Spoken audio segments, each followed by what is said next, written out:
সকলোকে পুৱাৰ সম্ভাষণ জনাই আৰম্ভ কৰিছো 18 ফেব্ৰুৱাৰী মংগলবাৰৰ ৰাশিফল। নমস্কাৰ, মই আচলতে অপূৰ্ব জনাক দত্ত। বন্ধুসকল, ৰাশিফলৰ মূল ভিডিঅ'লৈ যোৱাৰ আগত পঞ্চাংগ অনুসৰি আজিৰ দিনটোৰ কিছু তথ্য আপোনালোকক জনাব বিচাৰিছো। আজি হ'ল 18 ফেব্ৰুৱাৰী 2025 মংগলবাৰ।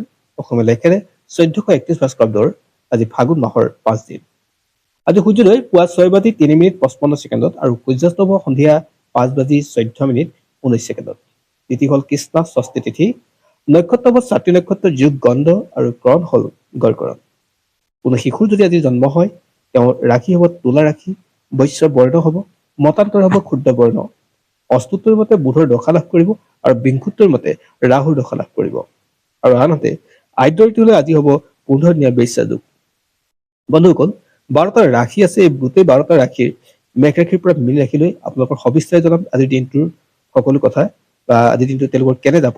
তাৰ আগত আপোনালোকৰ এটা সৰু অনুৰোধ, যদি আপোনালোকে আমাৰ এই ভিডিঅ' ফেচবুকত প্ৰথমবাৰ কাৰণে চাইছে, পেজটো ফ'ল' কৰিব, আৰু ইউটিউবত যদি চাইছে তেনেহ'লে চেনেলটো ছাবস্ক্ৰাইব কৰি কাষত থকা বেল আইকনটো প্ৰেছ কৰিবলৈ নাপাহৰিব, যাতে অনাগত দিনত আমাৰ এষ্ট্ৰলজিৰ ভিডিঅ'সমূহ আপুনি সহজে পায়। আহক এতিয়া দিনটোৰ ৰাশিফল জানি লওঁ। বন্ধুসকল, প্ৰথমে জনাব বিচাৰিছো মেঘ ৰাশিৰ বিষয়ে। যদি আপুনি মেঘ ৰাশিৰ ব্যক্তি হয়, তেনেহ'লে আজি দিনটো বৰ এটা পজিটিভ নাথাকে। আপোনাৰ কষ্ট বাঢ়িব, দায়িত্ব বাঢ়িব, সমান্তৰালকে সা সম্পদ ক'ৰবাত নহয় ক'ৰবাত আপোনাৰ লোকচান হোৱাৰ সম্ভাৱনা আছে। গতিকে সা সম্পদ ক্ৰয় বিক্ৰয় কৰোঁতে আপুনি কিন্তু কিছু সাৱধান হ'বই লাগিব, আৰু সমান্তৰালকে স্বাস্থ্যৰ প্ৰতি আপুনি খেয়াল ৰাখিব লাগিব। ইয়াৰ ভিতৰত আহিছো বৃষ ৰাশিলৈ। যদি আপুনি বৃষ ৰাশিৰ ব্যক্তি হয়, তেনেহ'লে আপোনাৰ কামবিলাক কিছু ইতিবাচক হ'ব, আৰু সেই কামৰ ৰিজাল্ট আপুনি কিছু অপেক্ষা কৰিব লাগিব। স্বাস্থ্যৰ ক্ষেত্ৰত আপোনাৰ ঠিক ঠাক যাব, কিন্তু অৰ্থৰ ক্ষেত্ৰত ক'ৰবাত নহয় ক'ৰবাত আপোনাৰ হিনদেৰি হ'ব, সঞ্চয়ৰ পৰিমাণো আপোনাৰ কমিব। আজি পিতৃ মাতৃৰ স্বাস্থ্যত কিন্তু অলপ খেয়াল ৰাখিব। ইয়াৰ পিছত আহিছে মিথুন ৰাশিলৈ। যদি আপুনি মিথুন ৰাশিৰ ব্যক্তি হয়, তেনেহ'লে দিনটো আজি আপোনাৰ কাৰণে ভাল আৰু লাভদায়ক হ'ব। আজি আপুনি যিকোনো কামৰ ভাল ৰিজাল্ট পাব, স্বাস্থ্য সম্পৰ্কীয় কথাবিলাক আপোনাৰ ভাল হ'ব, আৰু আপোনাৰ নিজৰ প্ৰতিভাৰ বলত আপুনি উচ্চ আসন পাব, আৰু সমান্তৰালকে কোৰ্ট কাছাৰীৰ লগত জড়িত কামবিলাক আপোনাৰ হৈ উঠিব। ইয়াৰ পিছত আহিছো কৰ্কট ৰাশিলৈ। যদি আপুনি কৰ্কট ৰাশিৰ ব্যক্তি, আপুনি নিজৰ আদৰ্শত বিশ্বাস কৰি কাম কৰক। আজি ৰাজহুৱা সন্মান পাব, জ্যেষ্ঠজনৰ পৰামৰ্শ লৈ আগবাঢ়ক, আপোনাৰ কাৰণে পজিটিভ হ'ব। আৰ্থিক স্থিতি কিছু ক্ষেত্ৰত আপোনাৰ কষ্ট হ'ব, বাকী অন্যান্য যিকোনো ক্ষেত্ৰত আপোনাৰ পজিটিভ ভাৱ আহিব। সমান্তৰালকে আপোনাৰ পতি পত্নীৰ মাজত থকা যি মতভেদ, সেই মতভেদ দূৰ হ'ব। ইয়াৰ পিছত আহিছো সিংহ ৰাশিলৈ। যদি আপুনি সিংহ ৰাশিৰ ব্যক্তি আৰু আপুনি বিভিন্ন ঠাইত ফুৰা চকা কৰি ভাল পায়, তেনেহ'লে এই দিনটো আজি আপোনাৰ কাৰণে উত্তম হ'ব। আপোনাৰ আত্মবিশ্বাস থাকিব, আপোনাৰ বন্ধুবৰ্গৰ সহায় সহযোগ কৰিব। বন্ধুৰ সহায় সহযোগত আপুনি যিকোনো উচ্চ শিখৰ পাব পৰা যোগ আছে।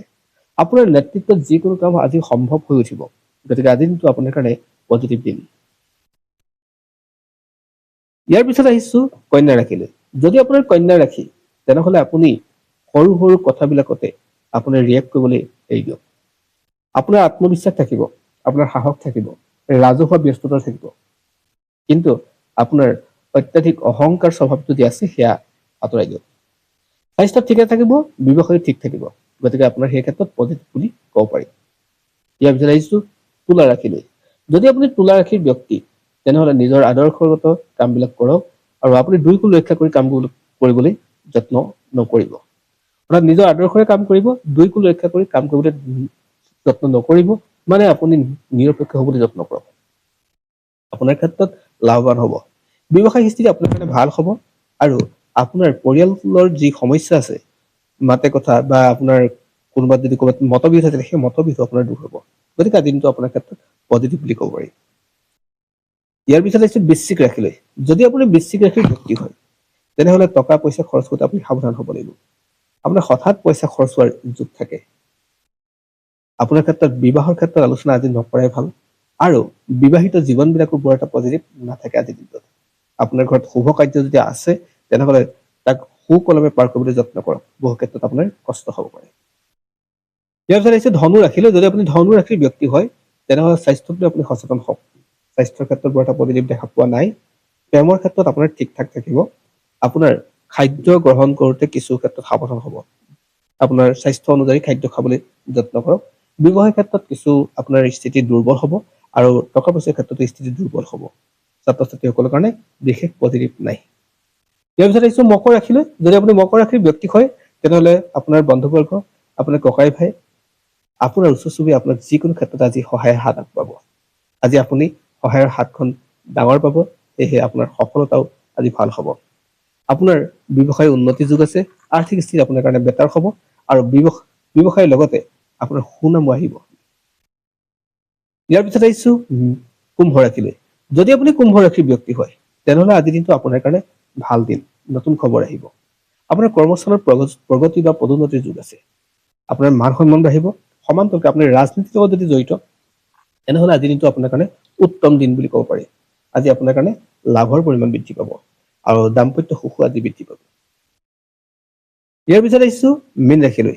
যদি আপুনি মীন ৰাশিৰ ব্যক্তি হয় তেনেহলে আপোনাৰ আত্মবিশ্বাস বাঢ়িব, টকা পইচা ভাল হ'ব, আপোনাৰ ব্যৱসায়িক গ্ৰোথ হ'ব। গতিকে আজিৰ দিনটো আপোনাৰ কাৰণে ভাল দিন। নিজৰ বুদ্ধিৰে নিজৰ কৰ্মৰ জৰিয়তে আপুনি উচ্চ শিখৰ পাব পাৰিব আৰু আপোনাৰ পৰিশ্ৰম কিন্তু আজি প্ৰয়োজনতকৈ বেছি হ'ব।